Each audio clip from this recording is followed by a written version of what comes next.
everyone, welcome back to the channel. I hope you're all doing well out there. And today we're gonna make the case for physical media yet again with a brand new Arrow Video 4K release that dropped yesterday. I watched this last night. We're gonna talk about it today. And before we get into it, do me a favor, like, comment, and subscribe. I greatly would appreciate that. And today we're gonna talk about Blue Thunder. This just came out yesterday from Arrow Video. Blue Thunder came out May 13th of 1983. It's rated R. It's an hour and 49 minutes long. Had a budget of $22 million, and upon release, it made $42 million that summer. So it did make some money. We're going to go over the movie with a quick review, and then we're going to get into the disc specs, and I'm going to give my thoughts on the video transfer and the sound remix. This movie was directed by John Badham. John Badham directed some absolute bangers in the 70s, 80s, and 90s. Starting off with Saturday Night Fever. He did the 1979 with Frank Langella Dracula movie. He did this movie, War Games, that actually come out 2 weeks after this, which was another hit for John Badham and an absolute banger of a movie. He did Short Circuit in 86, Stakeout in 87, which we severely need a 4K of that movie, so hopefully maybe Arrow will give us that one. I really like Stakeout a lot, although I have not seen it in quite some time. He did Bird on a Wire with Mel Gibson and Goldie Hawn, Drop Zone with Wesley Snipes, and a really cool thriller that I reviewed a few years ago, Nick of Time in 1995 with Johnny Depp. This movie was written, one of the writers on this film was Dan O'Bannon. Him and John Jacoby wrote the script. And in the movie, we got Roy Scheider playing Murphy. He's a helicopter pilot for the Los Angeles Police Department, although he also was a helicopter pilot in Vietnam. Has a little bit of PTSD. He keeps having visions and dreams about this one incident that happened to him. The great Warren Oates plays Captain Braddock, and sadly Warren Oates would die before this movie even saw a release. Warren Oates died in '82, and he's absolutely fantastic here. Candy Clark plays Kate. She is Murphy's girlfriend in the movie. She's a single mom. Daniel Stern plays his co-pilot in the movie. He's a rookie co-pilot, and he's an ex-Navyman. And also we got Malcolm McDowell as Cochran, and him and Murphy had met before back in Vietnam. Matter of fact, Cochran was his CEO, and as we come to find out, Cochran did something really awful on Murphy's helicopter that he cannot forget. So they don't really like each other very much, and they meet again in present day in this film. And basically what this is about is the government wants to try out this brand new high-tech helicopter in LA. The Olympics are coming to LA, and they're saying it's more for scanning the crowd and preventing any possible terrorist attacks like they saw years earlier in Munich. They reference that directly here. So they want Murphy and, you know, Daniel Stern's character did this stunt. This councilwoman gets killed. We find out later it's part of this bigger conspiracy, but because she was against this helicopter coming in, so they got rid of her. But they set it up to look like it was like an attempted, it was an assault, but it was actually government agents that did it. It's a whole thing, government conspiracy here that's tied into the action aspects of this film. And pretty much what Murphy finds out right away is this copter can spy on anybody. You don't need a warrant. It can all do all these things that's not really baked into our Constitution, so he's not really thrilled about it. But then he finds out too much, and Cochran wants him and his partner killed. He has a tape that proves his innocence, that he didn't do what they say he did, because they end up killing Daniel Stern's character. The last 30 minutes basically culminates in this air battle over the skies of Los Angeles until Cochran gets taken out and Murphy clears his name, and that's the end of Blue Thunder. So what to like about this film? I think the cast is great. Roy Scheider was always one of those actors where he didn't get to star in many movies, but he's always memorable. He's like the everyman. He has the everyman ease about him. I mean, he played Chief Brody in Jaws. He was in Sorcerer, Billy Friedkin's Sorcerer movie, and he's basically the star of that movie, and he's fantastic. He was in The French Connection. So here he's more than capable of leading this film, but this really is an ensemble. I mean, Warren Oates gets plenty of screen time, and he's great here, as Warren Oates always was. Candy Clark is his girlfriend's great. She's spunky. She's not a very good driver. They even reference that, but she even gets in on the action. She gets to help Murphy at the end of the film during the climax of the movie. And Malcolm McDowell is great here as the freaking bad guy here. I think he's really good here, and his chemistry with Roy Scheider, you can tell their characters don't like each other, but they have tremendous chemistry. And Daniel Stern has great chemistry with Roy Scheider as well. I bought them as partners. They really work off each other really, really well. The action is shot spectacularly by John Badham and the second unit director. I mean, all this stuff with the helicopters was done for real. I know there's F-16s in the movie. Some of that was model work and whatnot. But most of this they had to do for real.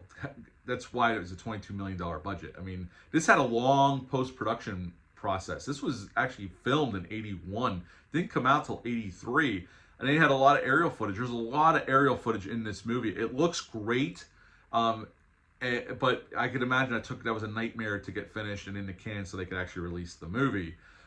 This film was dedicated to Warren Oates. Again, like I said, he died in 82. This came out in 83. Malcolm McDowell was scared shitless of flying. He hated flying.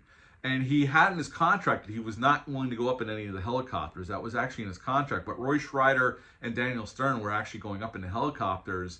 So finally he relented and he went up in the helicopter. And during that last part where he's flying one helicopter against Roy Schreider's helicopter, his looks on his face when he's about to crash were genuine looks because he was terrified of actually flying in a helicopter. But he actually did get in and did some of the work. He wasn't flying them, but he actually got up in a helicopter, even though he had his reservations about the whole thing. Warren Oates was ill during filming with different ailments, but again, he didn't pass till 82. Roy Schreider was actually in the helicopter for most of the filming of those scenes. There was only like one scene he didn't film, and that was the scene where there's a scene where Cochran challenges Murphy to like fly his helicopter, his regular police helicopter, against the Blue Thunder. But he messes with Murphy's helicopter, and it goes down in his construction yard. He lands it safer to get out alive, but they kind of crash land. And that was the one scene where Schreider refused to get up in a helicopter for. He left it up to the stuntmen to do that one.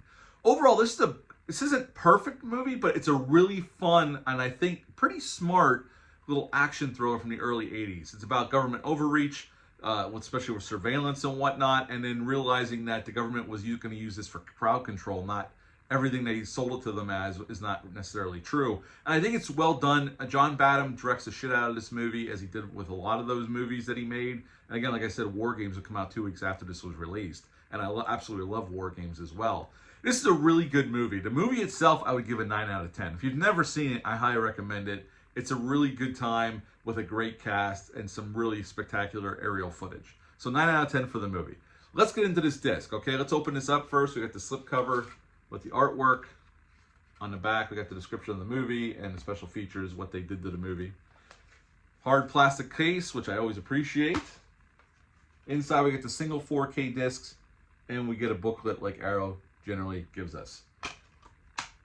Okay, as for the transfer itself, what they did to this movie, they did a 4K scan from the original 35mm camera negative, so it's a true 4K restoration.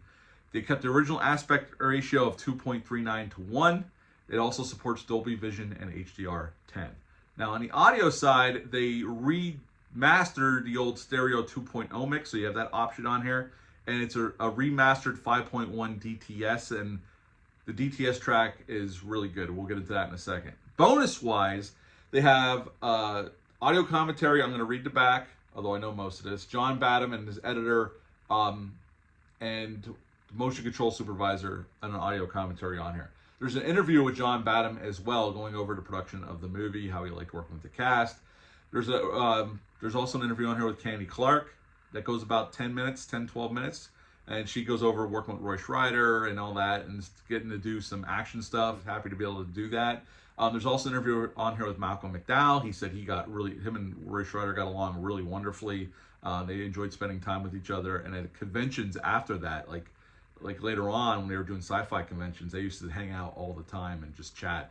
And they got along. They became really good friends, which is always nice to hear. There's also a documentary on here that was shot back in 2006. There's a 3-part documentary on here for that. I didn't get to watch that. I got to watch the 3 interviews, but I didn't get to watch that yet. And then there's another one, archival featurette from 2006 about the design and construction of the helicopter as well. So a ton of special features on here as Arrow normally does. Let's get into the transfer. This film, I haven't seen this film in a long time. Matter of fact, the last time I saw this was on TV. So I reference-wise to another release on physical media, I don't have, because the last time I saw this was on TV, legitly. But I will say, this movie, considering it was shot in 81, it looks great. Another banger from Arrow. They did a great job. The film still retains its grain. It looks very filmic, but just the enhancements on just the clarity of the image, depth of field, all of that is awesome. It looks great. The nighttime scenes look wonderful, as 4K can only give you. This is another great disc from Arrow, and the transfer is spectacular. So if you're a fan of this film on a transfer alone, let alone the special features, I highly recommend it. The 5.1 audio mixes, which is how I watched it, I didn't watch it with the 2.0, it sounded really good. You get action. When there's action scenes, you get a lot of motion going on. The dialogue's crystal clear. It sounds great. The score sounds great. I mean, they did a really great job with this release. For a film of this age, the movie looks spectacular. So at the end of the day, I would give the disc itself a 9.5 out of 10. Another banger from Arrow Video. They're doing the Lord's work over there. 9.5 out of 10 for the disc. 9 out of 10 for the movie. Have you ever seen this movie? Are you planning on picking this 4K up? Leave a comment down below. Let me know. That's it for this one, for the Case for Physical Media, the Blue Thunder edition. Until next time, I hope you're all doing well out there, but bye.